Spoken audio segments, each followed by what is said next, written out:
जय हो। दिवाली पर्व बिल्कुल करीब है और इस साल की दिवाली जो आ रही है इसको लेकर के लोगों के बीच में काफ़ी सारा कंफ्यूजन बना हुआ है। धनतेरस से लेके दिवाली का जो पर्व है ये 3 दिन का उत्सव ये 18 से 20 तक के बीच में या फिर 19 से लेकर के 21 तारीख तक के बीच में मनाया जाना चाहिए। तो इस बारे में आपके क्या विचार हैं? जैसा कि दिवाली आ रही है, बहुत सारे वीडियोस बहुत सारे लेकर आ रहे हैं। कुछ लोग कह रहे हैं दिवाली 20 की है, कुछ लोग कह रहे हैं 21 की है। अब बहुत सारे क्वेश्चंस हमारे पास भी आए कि दिवाली एक्चुअली किस दिन मनाएं। मित्रों, आप अगर नोटिस करें पिछले 3 साल में जो भी पर्व रात को मनाए जाते हैं, जैसे करवा चौथ हो गया, दिवाली हो गया या कोई भी ऐसा पर्व जो रात को मना रहे हैं, उसको लेकर लोगों में काफ़ी सारा कन्फ्यूज़न्स हो रहा है। ये कन्फ्यूज़न क्यों हो रहा है? ये कन्फ्यूज़न हो रहा है सोशल मीडिया को लेकर। अब हम सब इतने जागरूक हो चुके हैं कि एग्जैक्ट तिथि, कोई भी तिथि जो है वो जैसे आपके दिन होता है ना, सूर्य उदय से जैसे डेट होती है, आज मान लीजिए 13 तारीख है तो रात को 12 बजे के बाद 14 तारीख शुरू हो जाएगी। ये फिक्स है 24 आवर्स का। लेकिन तिथि में ऐसा नहीं है। तिथि कई बार क्या होता है मित्रों, आज शुरू हो रही है समझो कि 9 बजे, अब वो ज़रूरी नहीं है कि अगले दिन सुबह 9 बजे तक चले। तो होता क्या था, पहले क्या करते थे वैदिक ब्राह्मण, जो तिथि सूर्य उदय को होती थी वो तिथि को पूरा दिन उस तिथि का मानते थे और सारे पर्व उस हिसाब से मानते थे। जैसे अगर आप पुराने समय के हिसाब से जाओगे, 3 साल 4 साल पहले के हिसाब से, जब सोशल मीडिया नहीं था, तो अमावस 21 के सूर्य उदय के समय अमावस तिथि, तो आपको कहा जाएगा कि 21 के दिन दिवाली है। जब दिवाली 21 के दिन होएगी तो चतुर्दशी 20 और धनतेरस 19 को होएगी। तो 19 से लेकर 21 तक आपको कोई कंफ्यूजन नहीं था, ये 3 दिन के अंदर दिवाली के दिन होते हैं। अब लोग, जब सोशल मीडिया आया, लोगों के व्यूज चले तो लोग बहुत एक्यूरेट में आ गए। अब हो क्या रहा है मित्रों, अमावस जो है वो 20 तारीख को दोपहर को 3:45 पर लग रही है, ठीक है, और वो 21 तारीख को लगभग 4 बजे के करीब खत्म हो रही है। अब लक्ष्मी पूजा जो होती है, लक्ष्मी पूजा हम कब करते हैं? जनरली लक्ष्मी पूजा 2 लगन में अच्छी मानी जाती है। एक तो दिनस्थ के बाद जो गोधूली वेला होती है जिसके अंदर वृषभ लगन होता है, और फिर रात को 1-2 बजे के करीब सिंह लगन आता है, ठीक है। इन 2 लग्नों के अंदर लक्ष्मी पूजन किया जाता है क्योंकि ये 2 स्थिर लगन है। इसमें मैं थोड़ा सा और गहरा जाता हूं। हम लोग टोटल ज्योतिष में 4 लगन को स्थिर माना गया है, ठीक है, और 4 में से 2 लगन डे टाइम में आते हैं और 2 लगन जो वृषभ और सिंह हैं वो सूर्यास्त के बाद आते हैं। तो क्योंकि लक्ष्मी पूजा की मान्यता है कि वो सूर्यास्त के बाद होनी चाहिए, तो ये 2 लगन उपयुक्त माने गए हैं, जिसमें सूर्यास्त के बाद जो वृषभ लगन होता है गोधूली वेला के आसपास आता है सूर्यास्त के बाद, और रात को 1 बजे 12 बजे के करीब आता है सिंह लगन। तो इन 2 लग्नों में पूजा होती है। अब ये कहा गया कि पूजा होए उस दिन अमावस हो गए। तो मित्रों, जब आप 20 तारीख को दोपहर को 3:45 PM पर अमावस लग रही है तो 20 तारीख को वृषभ लगन होगा, सिंह लगन होगा, उसके साथ में अमावस तिथि होगी। लेकिन जब यही आप 21 को करने जाओगे इन लग्नों में पूजा, तो उस समय अमावस बदलकर प्रतिपदा तिथि लग चुकी होगी। इसलिए अगर आप पूछे कि चरम मंगल ज्योतिष के हिसाब से दिवाली कब मनानी चाहिए, तो दिवाली मनानी चाहिए आपको 20 तारीख को। तो दिवाली जब आप 20 को मनाएंगे तो 19 को चतुर्दशी हो जाएगी और 18 को धनतेरस मानी जाएगी। अब क्योंकि चरम मंगल में हम जैन थ्योरी पे ज़्यादा फोकस करते हैं। जैन लोग दिवाली क्यों मनाते हैं? 2 कारण से। उस समय महावीर स्वामी को का निर्वाण हुआ था और गौतम स्वामी को केवल ज्ञान हुआ था, ठीक है। तो जब अमावस तिथि होगी और रात का टाइम होएगा तब वो साधनाएं चलेगी, वो महावीर स्वामी के हिसाब से चलेगी, तो वो भी आपको 20 तारीख को ही मिलेगा। 21 को जब आप रात को ध्यान में बैठोगे, साधना करोगे, तब प्रतिपदा तिथि हो जाएगी। लक्ष्मी पूजन करना है आपको वृषभ लगन और सिंह लगन में, तो 20 तारीख को ज़्यादा सही रहेगा। अगर आपको धनतेरस को चांदी और सोना खरीदना है तो वो आपको 18 तारीख को शाम को 18 तारीख को 4 बजे के बाद में, मतलब या उसके बाद में, सूर्यास्त के बाद में आपको कोई गोल्ड लेना है, कोई चांदी लेनी है, तो वो ज़्यादा आपको शुभ रहेगा। तो मित्रों, हम लोग क्लियर है कि दिवाली जो है वो 20 तारीख को मनाई जाए तो वो ज़्यादा उपयुक्त है।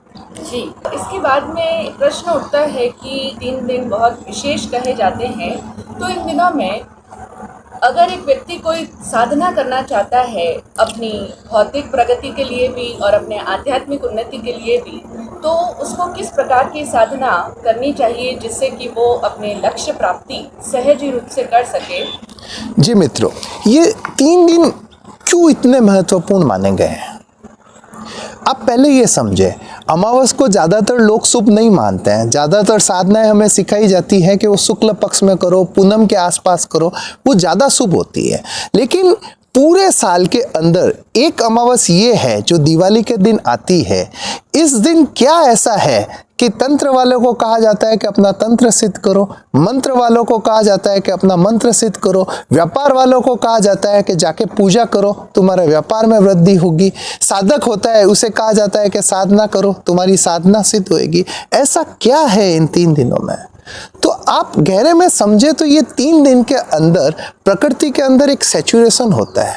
आप ये समझ लीजिए कि कोई भी चीज वापस जब बनेगी, पुरानी खत्म होगी, वापस जब बनेगी, तो उस ऊर्जा के अंदर चीजें मेल्ट होती है। उस चीज़ों में क्या है, मेल्ट होती है, तो आप उसे नया आकार इजीली दे सकते हैं। तो हम ज्योतिष में क्या मानते हैं, जैसे कि आपके कोई निकाचित कर्म चल रहे हैं, निकाचित ग्रह चल रहे हैं, कोई ऐसी महादशा हो रही है कि जिसमें आप रेमेडी कर रहे हैं लेकिन आपको ऐसा कोई विशेष फर्क नहीं लग रहा है। तो मित्रों, ये 3 दिन ऐसे होते हैं, इस 3 दिन के अंदर आप चीज़ों को बदल सकते हो, आप अपनी डेस्टिनी को बदल सकते हो। आपके ऐसे कोई कर्म, ऐसे कोई ग्रह जिससे आप बहुत परेशान हो, तो उनकी रेमेडी करके, उनका जाप करके आप उसे बदल सकते हो। अब कौन सी साधनाएं कर सकते हैं? या तो आप अपने गुरु से पूछ ले कि मुझे दिवाली के ये 3 दिन में कोई साधना करनी है। अब जैसे मान लीजिए कोई, हम जैन धर्म को फॉलो करते हैं, अगर कोई जैनी पूछे कि ऐसी कोई साधना है जिससे हर तरह की संपन्नता प्राप्त हो गए, तो मित्रों जैन धर्म में सबसे इंपॉर्टेंट है 24 तीर्थंकर। ठीक है, अब 24 तीर्थंकर का एक 65 यंत्र बना हुआ है। उस 65 यंत्र में क्या है, जो आपको यहाँ हम दिखा रहे हैं स्क्रीन पे, उस 65 यंत्र को आप ध्यान से देखेंगे तो 1 से 24 की संख्या ली गई है। मतलब पहले तीर्थंकर से हमारे 24वें तीर्थंकर और 25 की संख्या ली हुई है, सबका मंगल हो। तो टोटल 1 से 25 की संख्या को इस तरीके से जमाया हुआ है कि आप कहीं से भी गिने वो 65 आएगा। तो ये यंत्र बहुत पावरफुल है, जैन धर्म के अंदर इसकी मान्यता बहुत पावरफुल है। अब आपको साधना करनी है तो इस यंत्र के नीचे एक स्तुति दी हुई है, जिसमें जैसी जो संख्या आती है उस तीर्थंकर के गुणगान किए जा रहे हैं। ठीक है, तो आप इस यंत्र को अपने सामने रखें, 3 दिन का एक अखंड दिया जलावें और रोज 3 दिन में धनतेरस के दिन 108 बार इस स्तुति का जाप करें, चतुर्दशी को 108 बार इसका जाप करें, अमावस को 108 बार इसका जाप करें, और लक्ष्मी पूजन के बाद में आपकी जो ऑफिस है, आपकी जो फैक्ट्री है, उसमें जो पूरब दिशा की वॉल है उसके ऊपर ये यंत्र आइदर आप बनावे, यंत्र बनाना है तो घी और सिंदूर लेकर ये यंत्र बना सकते हैं। 3 दिन के अंदर ये यंत्र आपके सिद्ध हो जाएगा। और जो लोग ऑफिस में ये यंत्र बना नहीं सकते हैं तो इस यंत्र को आप पेपर पे प्रिंट निकलवा के उसकी फ्रेम बना के अपने ऑफिस या फैक्ट्री या आपकी कोई दुकान है उसकी पूरब वाली वॉल पर इसको लगाना है। ये लगाने के बाद में आप महसूस करेंगे आपके व्यापार के अंदर ग्रोथ हो रही है।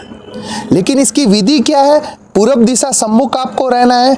धनतेरस से दिवाली 3 दिन का अखंड दिया जलेगा। अखंड दिया मतलब वो दिया बुझना नहीं चाहिए, लगातार जलना चाहिए। और उस दिए के सामने बैठ के आपको एक एक दिन, तीनों दिन 108 108 108 बार इस स्तुति का जाप करना है। इससे ये 65 यंत्र आपके सिद्ध होगा।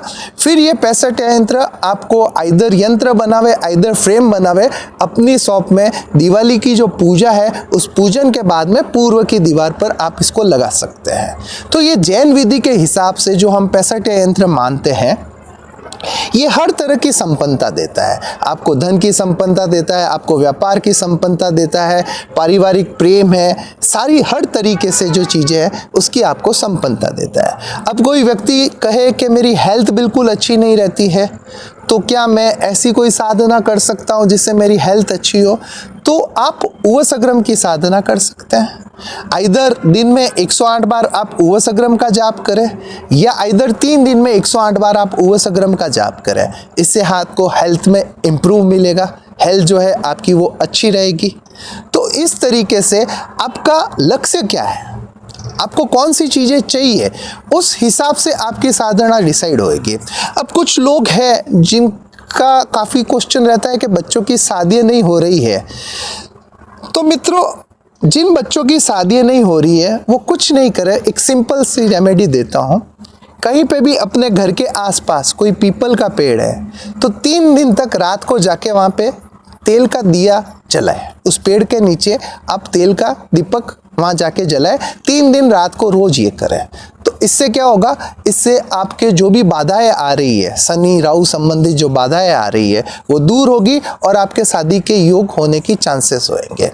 अब और गहरी साधना में आपको जाना है। कोई आदमी है जिसके पास बिल्कुल ही पैसा नहीं है, कोई आदमी है जो बहुत सारी परेशानियों से घिरा है, तो आप जैन धर्म में हम इसे तेला कहते हैं। 3 दिन आपको खाना नहीं खाना है, 3 दिन आपको उपवास करना है। उपवास का मतलब जैन धर्म में अगर आप समझे तो सूर्य उदय से सूर्य अस्त आप केवल जल ले सकते हैं, सिर्फ जल।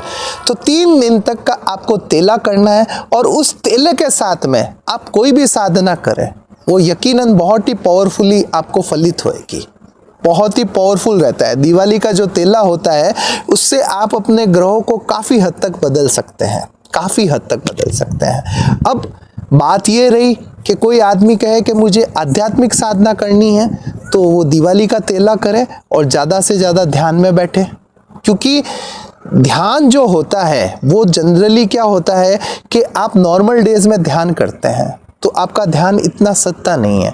लेकिन जब आप ग्रहण में ध्यान करते हैं, जब आप देखो कि चंद्र ग्रहण और सूर्य ग्रहण है, उस समय जो ध्यान किया जाता है वो बहुत गहराई में लेके जाता है। तो उसी तरह की ऊर्जा दिवाली के दिनों में होती है। तो अगर आप कोई गहरे ध्यान में बैठे और तेला करके आप कंटिन्यू 1-1, 2-2 घंटे का ध्यान करते रहे तो आपको कुछ आंतरिक चीज़ें उपलब्ध हो सकती है। आपको वाकई कुछ स्पिरिचुअलिटी में गहराई से आप कुछ चीज़ें समझ पाएंगे।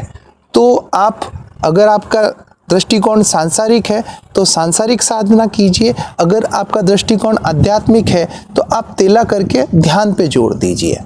ठीक है। अब कहते हैं कि इन 3 दिनों में जल में गंगा और तेल में लक्ष्मी का वास होता है। ये मैं आपको बता रहा हूँ जो नीति शास्त्रों में बताया गया है कि आप धनतेरस की शाम को, जब रात हो जाए सूर्यास्त के बाद में, चतुर्दशी को, अमावस को, तीनों दिन अपने शरीर को तेल से मालिश करके दीपक के रोशनी में स्नान करें। लाइट के अंदर नहीं, दीपक की रोशनी में स्नान करें। तो इससे आप का स्वास्थ्य जो है उसमें काफ़ी इम्प्रूवमेंट मिलेगा। अब लॉजिकली मैं आपको समझाने जाऊँ कि भाई इसके अंदर क्या लॉजिक है तो ये बहुत लंबा चैप्टर हो जाएगा।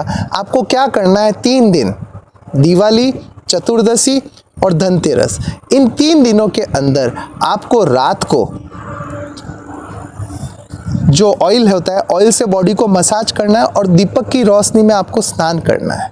ये 3 दिनों में आप करते हैं तो आपको हेल्थ में काफ़ी इम्प्रूवमेंट मिलेगा और जो ऊर्जा होएगी वो धन को आकर्षित भी करेगी।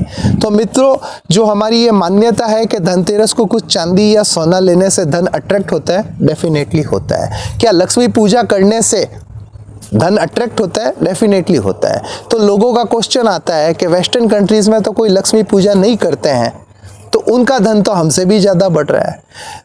मित्रों, सबकी अपनी सोच है। हम जो है हिंदू धर्म या जैन धर्म के अंदर मान्यता में है, तो हमारे अंदर हमारे जेनेटिक्स में देवी देवताएं बसे हुए हैं। तो जब आप लक्ष्मी पूजा कर रहे हो, जो भी आपके ग्रह है उसमें आप एक्टिवेट करते हो, आप धन की ऊर्जा को एक्टिवेट करते हो।